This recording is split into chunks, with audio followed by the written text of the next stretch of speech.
Welcome to In the Loop, a podcast by Civic Duty Rice.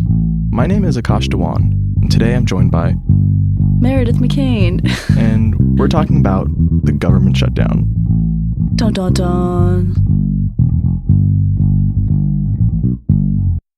So, what is a government shutdown? So a government shutdown is essentially when Congress fails to pass a budget bill on time in order to fund the government through the next fiscal year. And this deadline to pass the federal spending bill is in December of every year. However, the last time Congress has actually met this deadline was in 1996. Every year since then, there's been some sort of temporary measure passed to delay the passage of the appropriations bill so that there's more time for Democrats and Republicans to get together and stuff this bill with Christmas tree measures and pork barrel spending. Can you define all those terms? Appropriations bill, pork barrel measure, Christmas tree spending, all of that. Yes. What are those? Yes. So an appropriations bill is essentially just a spending bill. You appropriate funds to departments of government and various government agencies that need to be funded to function. Christmas tree bill is when continual little sections get added on, such as we're going to fund this random dam building project in Wyoming, and we're going to fund this municipal service in this small town in Indiana. So just basically all of the, that's also pork barrel spending. I guess so they're both the same thing. They're intertwined because Okay. the Christmas tree bill is when things keep getting added on. So it's like crisscrossing, and just like decorating a Christmas tree.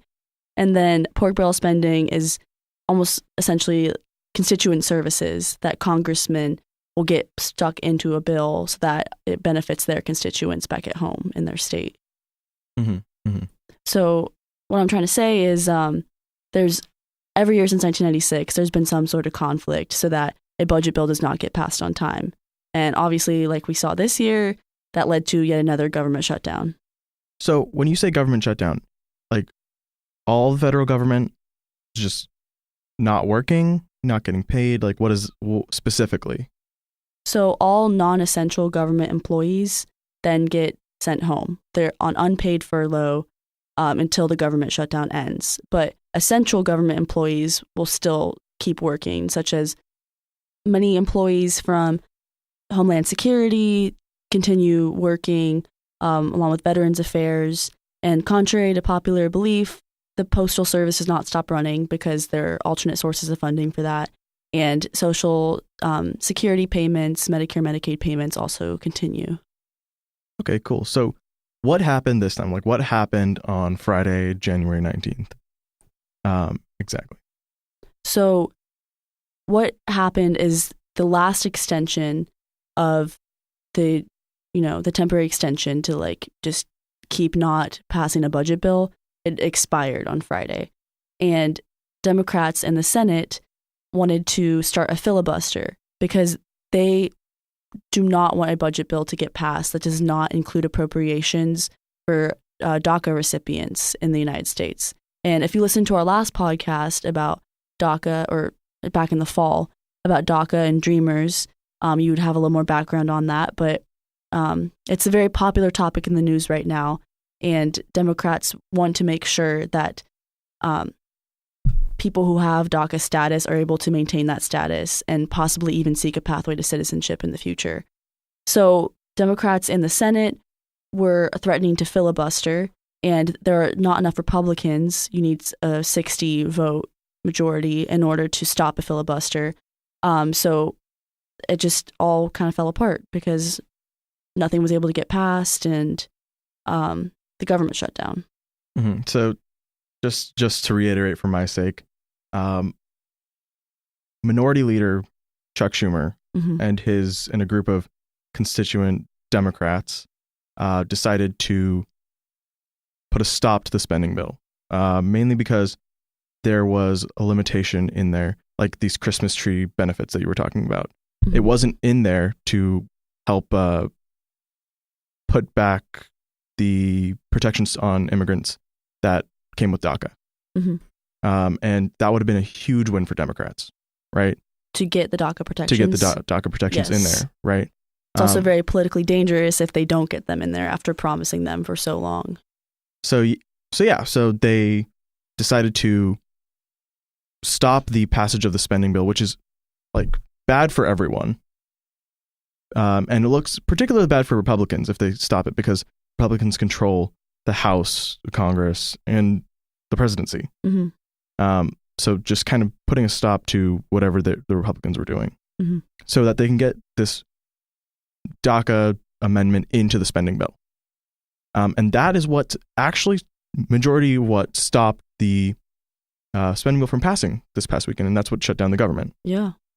And actually, as time went on and people started making decisions and agreements, we actually saw a temporary spending bill get passed on Monday, correct? Yep. So initially, it was the Senate that compromised with Republicans, and Minority Leader Chuck Schumer said, okay, we will allow Republicans to pass this temporary spending measure, which lasts until February 8th. In exchange, Republicans will have to promise us that they'll allow us to debate and possibly get a DACA measure added to the bill, and also funding for CHIP, which is the children's health care program that funds healthcare for lower income children and throughout the country. Let's talk about CHIP for a second. Mm-hmm. From what I've been reading online, CHIP does fund for children's health insurance. Yeah. Mm-hmm. It seems like the Republicans were using it as a bargaining chip, that they were going to cut it out and they were going to just kind of, that would blow Democrats away as well. Because if they were responsible for not giving health care to children, I think that would be worse than... It looks bad on everyone. It looks bad on everyone, but particularly like the Democrats, because they started the filibuster that stopped the spending bill. Yeah. And I think that was kind of a brilliant move on their part, because what I can say, and from what I've been reading, the Republicans totally like won, quote unquote, this government shutdown. That's the popular opinion, but we're still not at the end of it. So we're not at the end of it, but like, think about it like this. First, the Democrats stop the spending bill, causing the government shutdown, and everyone goes haywire for a second. Then they are getting flack for stopping it. Mm-hmm. And then they lose another thing. They're about to lose the CHIP status, which is the children's health care plan, like we said before. So then they roll over on DACA, and they roll over on a couple of other measures, and they kind of tried to go in winning something, and then they just kind of like lost all their chips. And now the spending bill is passed, and like CHIP is in there, yeah, but it's like it was in there before, and they just like lost their access to like their DACA card. Like, yeah, Mitch McConnell's, who is the Republican majority leader in the Senate, was like, yeah, we'll talk about it, but like there's no super guarantee that they're going to get back to the DACA issue. Well, I think Democrats will force them to, because Republicans were initially hanging CHIP as this kind of bone in front of Democrats. A literal bargaining chip. Yeah, well, literal bargaining chip. Like, we'll fund CHIP for the next 6 years, therefore don't expect us to give you DACA too. But Democrats are putting their foot down and saying, no, we want more, which is why I think in the long run, Democrats might have lost this short-term battle in terms of popularity and public opinion, but if they're able to get DACA protections passed, it will be like, in a sense, that they won the war. And then it could possibly look good for Republicans too, since many of them come from states that have large undocumented populations. So it seems like it should be a bipartisan issue. It's just, there are a lot of egos that are preventing this bill from getting passed in a timely manner. So what happens if this temporary spending bill, which lasts only 3 weeks, ends? So it's going to end on February 8th. Mm-hmm. What happens then? The government shuts down. Again? Yes. Do you see a resolution coming from either side about the spending bill? In my personal opinion, I think yes. I think there will have to be one, because the eyes of everyone, not just in the country, but around the world, is on Washington. And if Republicans don't pass it, they're going to try to blame it on Democrats, and the Democrats will try to blame it on Republicans. and ultimately be all of their faults. So something has to get done. And so whether that means compromising on DACA and not getting that passed, or having DACA measures included, you have to fund the government. You can't remain in a perpetual state of being shut down. Really? You don't like anarchy? I mean, I like national parks, national monuments. I like having those open. The Smithsonian. Not that I can go there easily, but... So this is a good point. What happens if we go into another shutdown? Because from like what it seemed the 3 days that we were closed for business, like the world didn't go up in flames. And also in 2013, it didn't go up in flames like everyone was saying. So what exactly is going to come about of an end?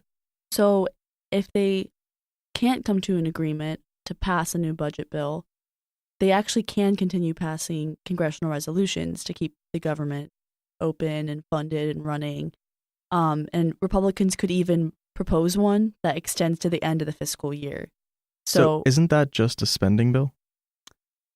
But not really, because it's just like just going along with the status quo. It's not like funding the continuous increases in government agencies that they typically authorize every year to account for inflation and increased costs, whatever.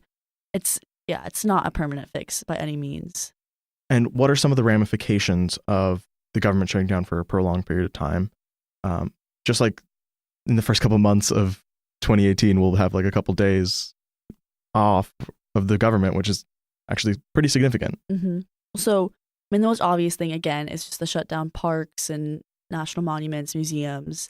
That's the most visible embodiment of a government shutdown. But then you have over here lots of lost economic productivity that can result from this. And that comes both from within the wage earners who are furloughed with unpaid for all the days of government shutdown. So that's loss of economic productivity right there. And then you also have effects that are more far-reaching and a bit harder to see immediately, but that would even affect us here on campus as students. And for those of y'all who do research, maybe you want to talk about that? Yeah. So for many of you, you guys know what the acronym NIH stands for. That's the National Institute of Health. Talking to the people who do the STEM type of research. If you were paying attention over the days that the government shutdown was happening, you can see on the NIH website, there's a little warning at the top about how they are lacking in information and they won't be able to update their website as often because of it. So in the long term, if you have a government shutdown, what will happen is the NIH will stop granting like funding grants to a lot of research facilities, and that can be life or death for a lot of researchers because they make a lot of their money just from these research grants. What about like live substances that are like being, kept alive in these labs by grant funding? So they'll still remain alive, but what will happen is like someone will have to take the money out of some other accounts, and that will lead again to like lost economic productivity. Mm-hmm. And on top of it, there's just so many other agencies that help the government run that it just kind of blows my mind how small they'll become in a government shutdown. Yeah. Like I read a figure that the CDC, the Center for Disease Control, during one of the biggest flu seasons that we've had in a while, is going to cut 48% of their staff during a government shutdown. Yeah, that's pretty serious. Which is kind of ridiculous. And if you haven't heard about the flu thing, definitely look it up. But it's not like a life or death situation right now, mm-hmm. but like diseases can get out of hand very quickly, especially if your government isn't operating at full capacity. Yeah. And then not to mention, if there's no compromise that is reached, people who have DACA status will continue to lose their DACA status as they start expiring in March. Will still not be able to apply to renew their status and will be living in a constant state of uncertainty in terms of they won't know whether they're going to be deported anytime soon or if there's going to be anything passed that will allow them to stay in the U.S. Mm-hmm. And I actually just read this figure that the DOE, the Department of Education, is actually going to cut all their staff so severely that they're going to be down to about 6% of their normal staff right now. Yeah. On a general basis. Yeah, that's huge. But just to clarify, Department of Education is not what keeps schools running. So public schools throughout the country are not affected by this because they are funded at the state level. But Department of Education does a lot of regulatory work. They do a lot of research on education and schools throughout the country, and other behind-the-scenes work that just would not get done during a long-term shutdown. Yeah, and on top of that, the grants from the Department of Education actually do help some universities. Yes. So most universities, even if they are private, including this university right here, Rice University, get federal funding through the Department of Education. Mm-hmm. The whole reason that we have to abide by a lot of the rules and regulations that you hear, like FERPA, which is the Family Education Rights and Privacy Act, the whole reason we have to like adhere to that, and also Title IX, the only reason we have to adhere to Title IX, as an institution, like without ethical or moral values, the only reason we have to adhere to that is because we get federal funding. Like, if we violate that, then they can take away our federal funding, which is huge for a university. Like, we rely very heavily on it. Yes, we have an endowment, but just getting that money in kind of keeps us afloat. Yeah. Which would be kind of detrimental. Like, we're not saying the world is going to go like up in flames immediately, but there are impacts to things going awry in the governmental process. And there have been other much longer shutdowns before. Actually, the longest government shutdown to ever happen was for 21 days during the Clinton administration, during the winter of 95 to 96. And there was also a 16-day shutdown back in 2013 when Barack Obama was president, because the Senate could not agree on a bill to fund the government when they were trying to come to agreement on the Affordable Care Act. So there hasn't been a government shutdown that's like lasted longer than a month or so, right? No, not longer than 21 days. I think that's really when these like huge ramifications will come into play, is if we get like really long periods. And that hasn't happened before, and I doubt it's going to happen again. But who knows? 2018, 2017 is crazy. People are eating Tide Pods. Yeah. It's a whole No, wait. Why did I say yeah? Like as if that's an okay thing.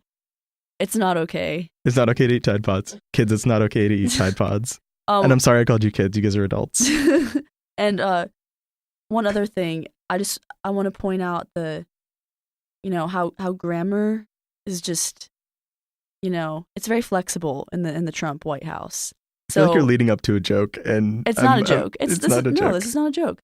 So Trump's tweet on Monday, when the temporary spending measure got passed, was big win for Republicans as Democrats cave on capital S shutdown. Now I want a big win for everyone, including Republicans, Democrats, and DACA. So hinting that he also wants a compromise because, it's very politically unpopular for everyone if they don't get this passed. But especially for our capital G great, capital M military, and capital B border, capital S security. If anyone follows the rules of English grammar, none of those words should be capitalized. I feel like we can hit Trump on a lot of things. Well, I'm not trying to, attack him right now. Okay. I'm just going after the obscurities in his Twitter grammar. I feel like it's clear. We have a great military and we have borders. How did we get to this? And this is a shutdown. How did we get to this? Oh, wait. Tide Pods. That's how we got here. Okay, rant concluded. The government shutdown can have an impact on you. So pay attention to it. See what's going on in your community. And we're going to move on to our call to action as we end every episode. Meredith? So this may sound like something you've already heard a million times, but call your senators. Send them a letter. They may not respond, but they have a lot of staff that's very overworked, but they still want to hear your concerns as a constituent because they are your senator. They do represent you. Therefore, you do have a say in what gets passed. So call your representative, call your senator, and even like just a dozen phone calls can make a difference because staffers make a mark. When you call and you say, I want a budget bill passed that supports DACA, or, obviously everyone wants a budget bill passed, but saying something like you support DACA in a budget bill, there will be a staffer who records that in a spreadsheet. So in a small way, your voice is being heard. And on top of that, just in general, creating political discourse, sitting at the dining room table, sitting at the servery, and talking with people about how this government shutdown can affect you, how just any really political action affects you in general. We get kind of stuck in our rice bubble often. But these things affect higher education. These things affect whatever you want to do in the future. Like I said, I wasn't super into the government shutdown because I'm like, you know me, the bio-y, STEM-y, pre-med, whatever not. But like when I saw the NIH stuff, that hit me because I'm like, I'm familiar with the NIH. That's an organization I interact with on a daily basis. So it affects you.